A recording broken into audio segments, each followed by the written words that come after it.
मैं डॉक्टर श्याम सुंदर शर्मा सभी का अभिवादन करता हूं। आज हम पुनः पाइल्स रोग के बारे में आगे की चर्चा प्रारंभ करते हैं। डॉक्टर साहब, पाइल्स के रोगी में कब्ज को ठीक करने के लिए क्या दवा देनी चाहिए? हाँ, औषधियों के बारे में कुछ पहले बताया गया है, लेकिन कब्ज के लिए विशेष रूप से रोगी परेशान रहता है और कब्ज के लिए ज़रूर देनी चाहिए औषधि। आयुर्वेद में बहुत सारी औषधियाँ लिखी गई है, जैसे पंचशकार चूर्ण आता है, उसको 3 ग्राम की मात्रा में रात को सोते समय गर्म पानी या गर्म दूध के साथ सोते समय देना चाहिए। अथवा तरुणी कुसुमाकर चूर्ण आता है, उसका प्रयोग कर सकते हैं। अथवा त्रिफला चूर्ण 3 ग्राम की मात्रा में रात को सोते समय दिया जा सकता है। एक चूर्ण और आता है मधुकादि चूर्ण, वो विरेचक मृदु विरेचक है। जिनको दस्त की ज़्यादा शिकायत रहती है उनको मधुकादि चूर्ण का प्रयोग करें तो ज़्यादा उचित रहेगा। मात्रा उतनी ही 1 से 3 ग्राम तक। अथवा इसबगोल की भुस्सी का प्रयोग भी कर सकते हैं, और इसबगोल की भुस्सी 1 चम्मच और त्रिफला चूर्ण 1 चम्मच दोनों को मिलाकर के गर्म दूध के साथ दिया जा सकता है, उससे भी पेट साफ हो जाता है। इस प्रकार से बहुत सारी औषधियाँ हैं। अमलतास का जो प्रयोग है मृदु विरेचक है। अमलतास का जो है आरुगदादि अवलेह आता है, उसका प्रयोग जो है इसमें किया जा सकता है। तीव्र विरेचक के लिए एरेंडेसनी है, कैस्ट्रोल जिसको कहते हैं, वो सुबह 4 बजे मॉर्निंग में 5 बजे तक जो है 3 चम्मच के करीब या 4 चम्मच की मात्रा के करीब जो है उसको देना चाहिए सोते समय सुबह के टाइम पे दूध के साथ, जिससे पेट जो है साफ हो जाता है। लेकिन हमेशा इसका प्रयोग नहीं करना है। कभी जो है 3-4 दिन तक मल नहीं त्याग होता है कुछ रोगियों में, ऐसी अवस्था में एनिमा का प्रयोग जरूर करें। एनिमा लगाना चाहिए, बना बनाया भी आप बाज़ार में मिलता है, उस एनिमा का प्रयोग जो है लगा करके कर सकते हैं। छोटे बच्चे हो तो उनके अंदर ग्लेसिन सपोजिटरी आती है, उसका प्रयोग जो है किया जा सकता है। इस प्रकार से पेट को साफ करने के लिए बहुत सारी औषधियाँ हैं जिनका प्रयोग हम करना चाहिए। डॉक्टर साहब, पाइल्स के रोगियों में क्षारसूत्र चिकित्सा के बारे में हमें बताएं।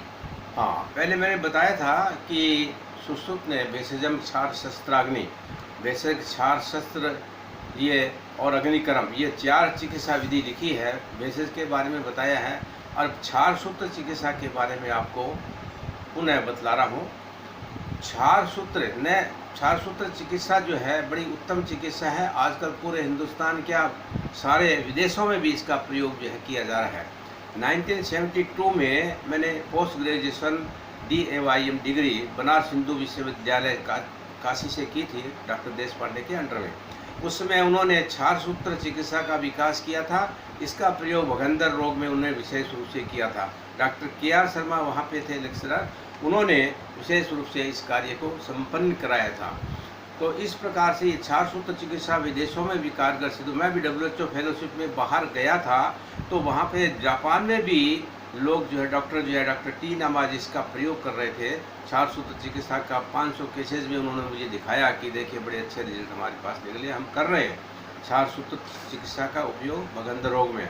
क्योंकि बगंदर रोग में अगर फिस्टुलेक्टोमी किया जाता है, ऑपरेशन कराया जाता है, तो उसमें रिकरेंस चांसेस ज़्यादा है, 40% तक रिकरेंस हो जाता है। लेकिन क्षार सूत्र के द्वारा ऑपरेशन किया हुआ जो रोगी है उसमें रिकरेंस जो चांसेज है वो 1.5 या 2% तक केवल मिलता है।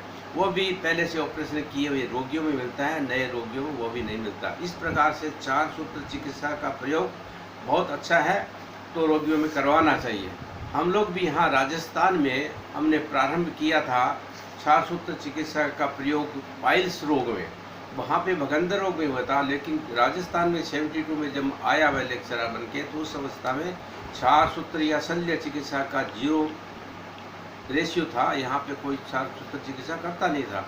उस अवस्था में पाइल्स रोग में क्षार सूत्र चिकित्सा का मैंने प्रयोग प्रारंभ किया, जो बड़ा सक्सेस हुआ। तो गवर्नमेंट ऑफ राजस्थान ने बहुत सहायता की। रोटरी क्लब, जैसी क्लब इत्यादि जो अन्य हैं, और जो प्राइवेट जो लोग हैं उन्होंने कैंप लगाए, सैकड़ों कैंप मैंने लगाए, उसमें फ्री ऑपरेशन जाके किए, रोगियों में लाभ मिला।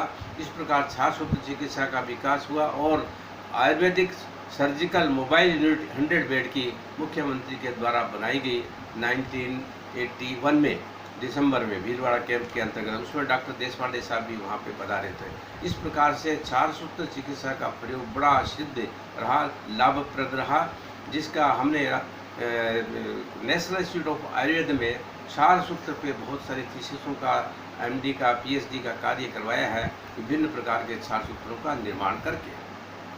डॉक्टर साहब, क्षार सूत्र का प्रयोग पाइल्स के रोगियों में कैसे किया जाता है? अब ये क्षार सूत्र का प्रयोग का मतलब है ऑपरेशन से हो गया कि उसका ऑपरेशन किस प्रकार से हम करेंगे। तो इसमें सबसे पहले जो आयुर्वेद का सिद्धांत है कि पूर्व क्रम, प्रधान क्रम, पश्चात क्रम, pre operative measure, operative measure और पोस्ट ऑपरेटिव मेजर, तीनों कर्म करने चाहिए। प्री ऑपरेटिव मेजर में सबसे पहले रोगी की परीक्षा, रोगी जो है उसमें देखे, उसको लेटा करके लिथोटोमी पोजीशन में कि उसको पाइल्स है या नहीं है, एनोरेक्टल एग्जामिनेशन करे कि कोई व्याधि तो नहीं है, कोई कॉम्प्लिकेशन तो नहीं है, पूरा निरीक्षण करना चाहिए। उसके बाद में उसके रक्त की जांच, ब्लड इन्वेस्टिगेशंस जो है, ब्लड यूरिया, क्रिएटिनिन, जो रूटीन के एग्जामिनेशन है वो सब करवाना चाहिए। आजकल की जो व्याधियाँ चल रही है उन व्याधियों का भी एग्जामिनेशन करना चाहिए। चेस्ट एक्सरे, ईसीजी इत्यादि सब करवा लेने चाहिए और ब्लड ग्रुप की जांच भी करवा लेनी चाहिए।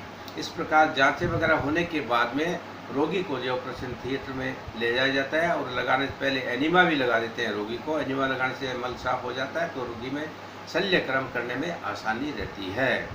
और लेटाने के बाद में ऑपरेटिव प्रोसीजर में रोगी को लेटाया जाता है और पाइल्स क्लैंप्स के द्वारा ये पाइल्स को जो है वो इसमें जो है पाइल्स को पकड़ा जाता है, लेकिन लोकल एनेस्थीसिया या लंबर एनेस्थीसिया या जनरल एनेस्थीसिया किस प्रकार के एनेस्थीसिया का आप प्रयोग करते हैं इस पर भी डिपेंड करता है।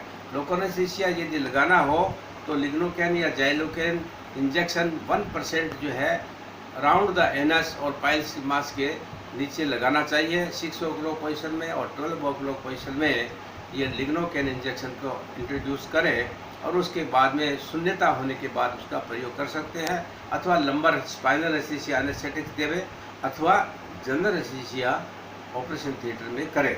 इसके बाद में पाइल्स को पकड़ते हैं और पाइल्स क्लैंप से, और उसके बाद में उसके रूट से नीडल जो है नॉन कटिंग नीडल से प्रिक करके बाहर निकालते हैं, उसमें क्षार सूत्र डालते हैं और उससे क्षार सूत्र से मूल से उस पाइल्स मास को बांधते हैं।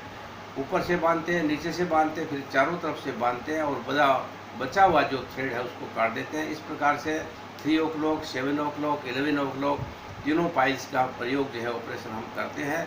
और शल्य क्रम करने के पश्चात गुद मार्ग में लिग्नोकेन जेली अथवा जात्यरी तेल जो है इंट्रोड्यूस करते हैं और कॉटन लगा के टी बैंडेज रोगी को बांध देते हैं। रोगी को रेस्ट के लिए अस्पताल के जो बेड के ऊपर भेज देते हैं। इस प्रकार से पूर्व क्रम, प्रधान क्रम और पश्चात क्रम की जो चिकित्सा बताई गई है वो हम इस रोगी में करते हैं। आगे दूसरे लेक्चर में हम इस रोगी में क्या खाने को देना चाहिए, क्या औषधि देनी चाहिए, क्या सावधानी रखना चाहिए, आगे के लेक्चर में बताएंगे।